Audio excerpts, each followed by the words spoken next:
자, 지금 사실 굉장히 피곤한 100일을 네. 보냈습니다. 우리 국민들이. 지난해 12월 9일, 그리고 그 이전에도 수많은 국민들이 10월부터 촛불을 들었던 것이고요.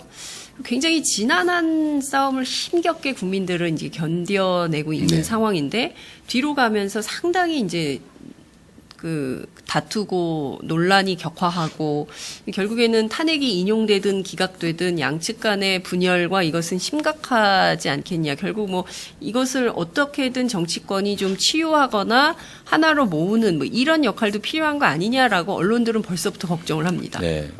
이 점은 좀 어떻게 보십니까? 타작이 끝나면 타작. 수술을 하고 타작이 끝나면 네. 약간의 쓰레기가 발생하지요. 쓰레기. 예.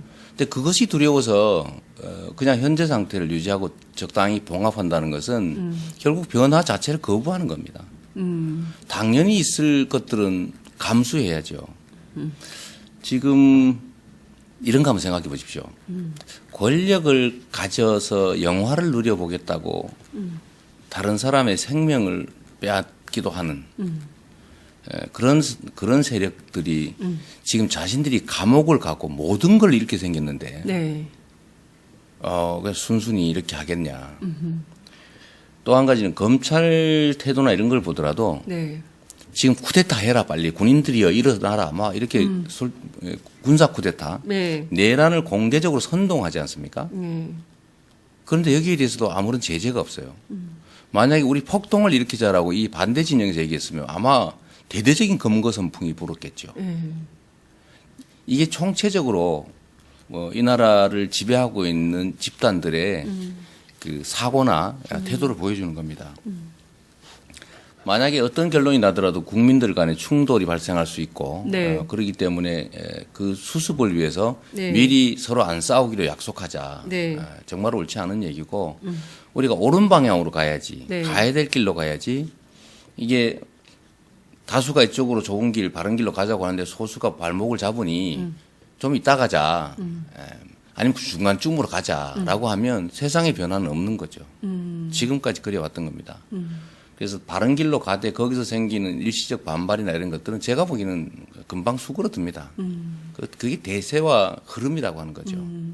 이 대세에 부합하는 결정들은 큰 무리가 없이 결국은 그대로 가게 되는 거고 그에 역행하는 것들은 이 역사나 이 큰 국민의 눈으로 보면 민심의 눈으로 보면 사실은 큰 강물 위에 떠 있는 물결의 잔물결 정도에 불과합니다.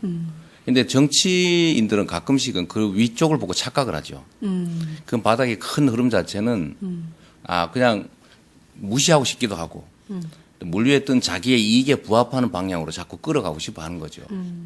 그러다 보니까 지금 이 혼선들도 우리 정치 지도자들이 진정으로 국민의 뜻을 존중해서 네. 한 마음 한 뜻으로 국민이 가고자 하는 네. 그리고 바른 길로 제대로 갔더라면 여기까지 오지도 않았을 것 같아요. 근데 계속 우리 저 세력들도 통합해야 될 세력이니 손을 잡고 함께 가자. 뭐 이러기도 하고 네. 또 한편은 저 퇴로 열어주자. 혹시 달려들면 어떡하느냐. 네. 불쌍하지 않냐. 어떻게 대통령직이나 한 사람들을 감옥에 보내냐. 그건 제가 보기엔 자기 이익을 위한 얘기 같아요. 내가 나중에 사고를 치더라도 네. 나도 이렇게 용서받고 싶다. 그럼 그 생각의 내면이 드러난 게 아닐까 하는 생각이 드는 겁니다. 네. 원래 지위가 높을수록 책임이 더 크고 네. 똑같은 나쁜 짓을 해도 지위 높은 사람이 더 많은 책임을 져야 되는 게 상식이죠. 그렇습니다. 그런데 우리나라는 네. 이 부패와 불공정이 하도 오랫동안 계속되다 보니까 네. 지위가 높던 사람은 처벌하지 말아야 되는 것이라고 착각을 해요. 네. 그게 기득권자의 논리 아닙니까? 지배자들의 논리죠. 네. 나는 국민과 다르다. 네. 지위가 높았으니까 특별한 혜택을 봐야 되고 네. 죄를 지어도 덜 처벌받아야 되고 감옥을 가더라도 빨리 나와야 된다. 또 가지 말아야 된다. 서민들은 집 앞에서 잡아다가 안방에서부터 수갑을 채우고 끌고 가더라도 대통령이니까 품위 있게 우아하게 해줘야 된다. 저는 반대로 가야 된다고 보는 거죠. 네. 통합이라고 하는 것도 그냥 우리가 입장 다르고 시끄러울 수 있고 하니까 그냥 가능하면 조용히 될 수 있도록 많이 양보하고 다 데려가자라고 하는 게 보통은 통합론인데 네. 통합이란 책임을 질 사람들한테 명확하게 그 책임을 규명하고 책임을 지고 그다음에 사과와 반성의 전제 위에서 함께 가야 되는 거죠. 네. 근데 잘못했다고 인정도 안 하고 네. 책임도 지지 않은 사람들하고 같이 가야 되니까 다 용서하고 덮고 그냥 없는 걸로 치고 넘어가자. 그러면 다른 사람들로 하여금 아 저렇게 해서 권력을 가지면 다 저렇게 그냥 적당히 넘어갈 수 있구나 하는 확신을 주지 않습니까? 그렇죠. 끊임없이 반복되죠. 지금까지 그래왔는데 이번에는 반드시 단절해야 됩니다. 반드시 단죄해야 네, 된다. 단절해야 됩니다. 단절, 단죄, 적폐 청산 네. 이런 게 필요하다 말씀 네, 네. 주셨습니다. 자, 대연정을 둘러싸고 문재인 전 대표와 안희정 충남지사가 그야말로 제2의 격돌을 펼치고 있습니다. 앞서 이제 말씀 조금 주시긴 하셨는데요. 이를테면 그 자유한국당 그리고 그 통합을 위해서 다시 한번 또 세력 규합이 필요하다. 그리고 큰 세력을 만들어야 개혁도 가능한 거다. 이런 주장을 안희정 지사는 합니다. 어떻게 생각하십니까? 제가 그게 왜 참 웃으십니까? 아니 우리가 가야 될 길이 있습니다. 예를 들면 공정하고 그야말로 자유롭고 평등한 나라. 근데 그 공정하고 평등하고 자유로운 나라로 가는 길을 막고 거꾸로 가던 사람들이 있어요. 네. 소위 적폐 세력이죠. 예. 구체제, 구질서를 만들어서 불공정한 시스템을 통해서 부당한 이익을 얻고 그걸 통해서 다수의 많은 사람들로부터 희망을 뺏어버린 사람들.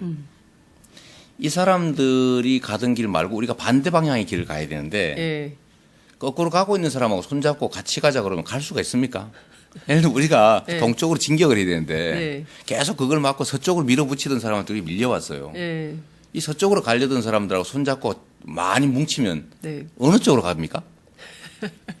그 사람들이 갑자기 다시. 마음을 싹 돌려먹고 동쪽으로 같이 가주겠답니까? 그렇게 잠깐 약속은 할 수는 있겠죠. 세력에 눌려서. 근데 진짜로 그렇게 갑니까? 그래서 청산되어야 될 세력들과 손을 잡고 함께 청산하겠다? 예. 논리 모순이죠. 논리 묻습니다. 그리고 이게 정치권 자체에만 있는 게 아닙니다. 네. 청산되어야 될 사람의 본류는 경제 기득권자들이죠. 네. 이번 최순실 박근혜 게이트도 뿌리를 보면 네. 실제로는 재벌들이 자신들의 이익을 얻기 위해서 예. 부패한 정치 권력들을 하고 손을 잡고 국가 질서를 어지럽힌 거 아닙니까? 네. 그런데 이 정치 권력에서의 청산될 구태 정치 세력과 손잡는 것도 문제지만 네. 이것의 뿌리라고 할 수 있는 재벌 권력과 손잡는 것도 심각한 문제입니다. 정치 권력 간의 대연정, 대타협도 비판받아야 되지만 소위 삼성을 포함한 재벌 기득권 세력들과 손잡거나 손을 잡겠다는 시도를 하는 것도 정말로 비판받아야 됩니다. 본질적으로 차이가 전혀 없습니다. 네. 알맹이와 손을 잡았냐, 껍데기와 손을 잡았냐 차이죠. 그래서 저는 삼성 재벌들 포함한 경제 기득권자에 대한 우리 정치인들의 태도도 말을 안 해서 그렇지 실제로 대연정과 다를 바 없는 경우가 많습니다. 무슨 차이가 있겠어요? 결과적으로는 적폐 세력과 함께 손잡고 개혁을 한다는 것은 이율 배반이다, 언어 도단이다 이런 말씀. 논리적으로 말이 안 되잖아요. 논리적으로 말이 안 돼. 청산되어야 될 사람들, 세력들하고 손을 잡고 청산을 하겠다? 예. 그 사람들한테 권력의 절반을 나눠줬으면 그 사람들이 청산하는 데 도움을 주겠어요. 청산을 방해하는 데 도움을 주겠어요. 자기를 죽이는 일에 네. 자기들이 참여하게 하겠다고요? 네. 그리고 자기를 죽이는 일에 무기를 나눠주겠다고요? 그러면 그 무기를 자기를 죽이는 일에 쓰겠습니까? 자기를 살리는 일에 쓰겠습니까? 네, 그 있을 수 없는 일이다. 네. 이런 말씀을 좀 주셨습니다. 지금 그 쟁점들이 이제 계속 형성이 좀 되고 있지만 제일 중요한 것은 우선 선탄핵. 네. 탄핵이 돼야 대선 국면이 열리는 건데 지금 이 탄핵 문제가 어떻게 될지는 알 수가 없다. 네. 이런 말씀을 좀 주시는 상황입니다. 그래도 합리적이고 상식적으로 국민들이 지금 이렇게까지 촛불을 들었는데 여기서 상식에 반하는 결정을 헌법재판소가 내릴까요? 저는 하지 않을 거라고 봅니다. 헌재가. 예. 저는 그게 역사에 남을 일이고 네. 군사 쿠데타의 버금가는 큰 파장을 빚을 수 있는 사건이기 때문에 네. 저는 뭐 헌법재판관들의 양식과 양심을 믿지요. 그리고 법과 상식을 믿고 네. 또 이게 과거와는 다르게 그래도 대명천지에 네. 국민들이 정말로 집단지성을 가지고 이 상황까지 만들어낼 정도이기 때문에 네. 거기에 반하는 결정을 하지 않을 거라고 믿습니다. 반하는 결정을 내리지 않을 거다라고 믿는다 이런 말씀 주셨습니다. 몇 대 몇으로 예측하세요? 저는 뭐 도박계에는 별로 소질이 없어서 그건 자신이 없습니다. 예. 만장일치하면 좋겠어요. 만장일치하면 네, 좋겠다 네. 이런 말씀 주셨습니다.